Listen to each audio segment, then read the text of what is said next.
เนาะถือว่าเฮาได้จุดแล้วเฮาสร้างเลเบลมันตามจุด GPS ที่เฮาเซฟมาแล้วขั้นตอนต่อไปคือเฮาจะลงทะเบียนบอกว่าจุดที่เฮาเอาหั่นมันอยู่ใส่เนาะตามค่าพิกัด GPS ที่เฮาเอาหั่นถือว่าขั้นตอนทำอิฐเฮาเอาจุดที่1แม่นบ่จุดที่1คืออยู่อนุสาวรีย์ซ้ำเหนือเป็นหน่วยแก้วนี้แม่นบ่แม่นจุด11เนาะเบิ่งตามอยู่หั่นแล้วจุดที่2คือค่อยสิเอามันตัวอย่างว่าจุดที่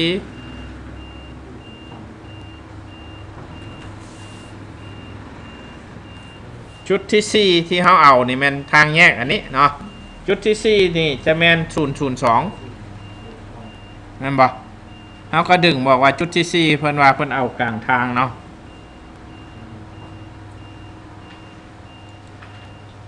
จุดที่4แม่น002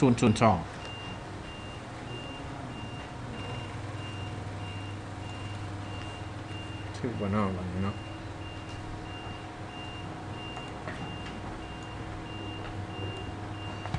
มาแล้วต่อมาจุดที่7เนาะเราสามารถซุ่มเข้าไปได้จุดที่7แมน012นี่แมนบอกเขาจะเอาค่ะเขาเอาอยู่แจหัวเบื้องนี้เนาะเห็นบอก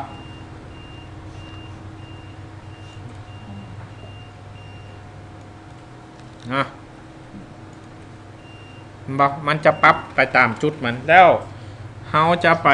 บอกจุดที่3เนาะไปหาจุดที่3เบิ่งจุดที่3ในแผนที่เป็นจุด001นั่นบ่001อยู่ในของ GPS เอานะหน่วยนี่เอาอยู่ใส่จุดที่1คือเจ้าเอาอยู่กลางทางเอาอยู่แจทางฮะเอากลางทางแม่นบ่อาสั้นเวลาเอาอยู่กลางทางเฮาก็ดึงอยู่กล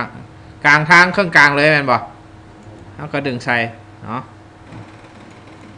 บ่ครับขึ้นมาต่อไปแมนจุดยับไปจุดที่8เบิ่งเนาะ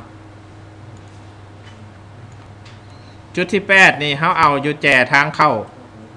โรงเรียนศึกษานอกระบบแม่นบ่ซึ่งเฮาเอาอยู่แจหัวเบิ่งนี้เนาะแล้วก็ดึงเข้ามา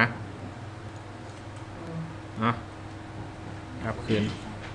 เนาะถ้าเอา3-4จุดคิดว่าจุดเฮาเอามันจะถูกต้องนะเฮาก็เลยคลิก2เทื่อแต่ละจุดนี่เนาะ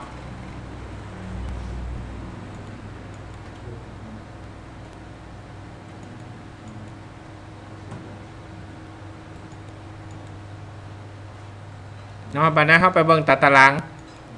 เนาะคืออยู่ในนี่มันจะมีความผิดพลาดออกมา3จุดปลายเห็นบ่ถ้าเอานี่9จุดเนาะ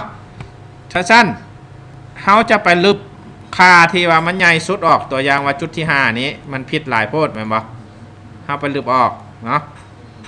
บัดนี้ค่าต่อไปแม่นจุดที่2นี้เขาลึบออกเนาะถือว่าค่าเขาคำผิดพลาดมันจะออก 2.1 เนาะถือว่าเขาใช้ได้ละซ้ำนี้เขาจะเข้าไป Geo Reference Update Display เนาะแล้วก็เข้าไปสุดท้าย rectify ภาพเฮาเนาะ rectify ก็คือใส่ซ้ำเนื้อ TIFF ก่อยใส่เซฟ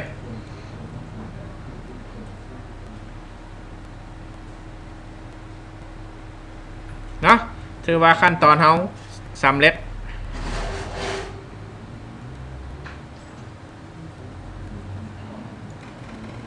เนี่ยเรียบร้อย